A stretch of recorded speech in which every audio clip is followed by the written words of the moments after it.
or an earl. She was one of the wealthiest heiresses to ever set foot on England's shores. With her sister's redemption, the possibilities for Gina's own future and acquiring all she held dear opened up dramatically. While the season was nearing its end, it was not yet over, and she was determined to make the most of the time that remained. So she would be taking this same journey as a bride before year's end. Only after she took her place did she dare glance over at the man standing beside the marquess, his younger brother, Lord Andrew Mabry. Or she'd intended to merely glance over. But his gaze captured and held hers as effectively as if he'd secured it with rope and locked it behind bars. From the moment she'd met him one night at the theatre in May, she'd had a difficult time breaking eye contact with him once it was made. Like his brothers, his eyes were blue, but there was a stormy quality to them, as though he relished flirting with danger, with impropriety. Rumour had it that he'd recently been involved with an actress. Common knowledge was that he never intended to marry, which made mothers wary of him and young girls heed the warnings to steer clear of him. Not that she needed any warnings. He made her insides feel funny, her skin warm, her toes curl, her nerve endings tingle, and all of that was with a few feet separating them. Besides, she had her heart set on marrying a titled gentleman. Pity. For Lord Andrew to become titled, Gina's sister would have to become a sonless widow. Tilly had experienced too many unhappy years for Gina to wish such a dreadful outcome on her.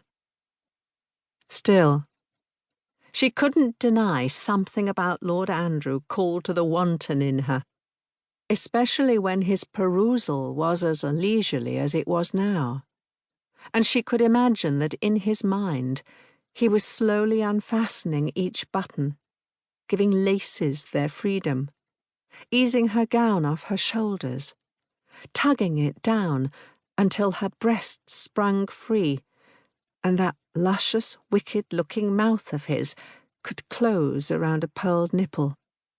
She knew it would be pearled, because they always puckered when he was near, when his gaze dipped, leaving her with the impression he knew precisely what she looked like beneath her clothing.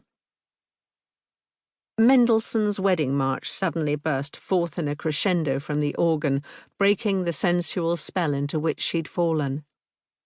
Grateful for the excuse to turn her attention to the back of the church, she watched as her uncle led her sister in her lovely lilac gown, white being forbidden, since it wasn't her first marriage, up the aisle. At that moment, she missed her parents more than she thought possible. Her mother had passed a few years earlier, her father a little over a year ago. With his death, she and Tilly had acquired a fortune, would continue to receive an annual income from her family's firearms company. It was the reason she could fairly dictate whom she would marry. It gave her power. She could even set her sights on a prince if she so desired. Perhaps she would. Tilly was marrying a marquess who would one day inherit a dukedom. Her sister would become a duchess. Gina thought it would be grand to acquire that rank as well. Sister duchesses, what fun that would be. Although, truth be told, she'd settle for a pauper if he caused her to radiate as much happiness as Tilly did now, gliding toward her. Her sister deserved this joy. Her first marriage had resulted in a scandalous divorce that had seen her tossed out on her ear by the aristocracy. Gina had no doubt this marriage would last until the end of time. The love with which Rexton gazed at his bride as she took her place beside him no doubt had every woman with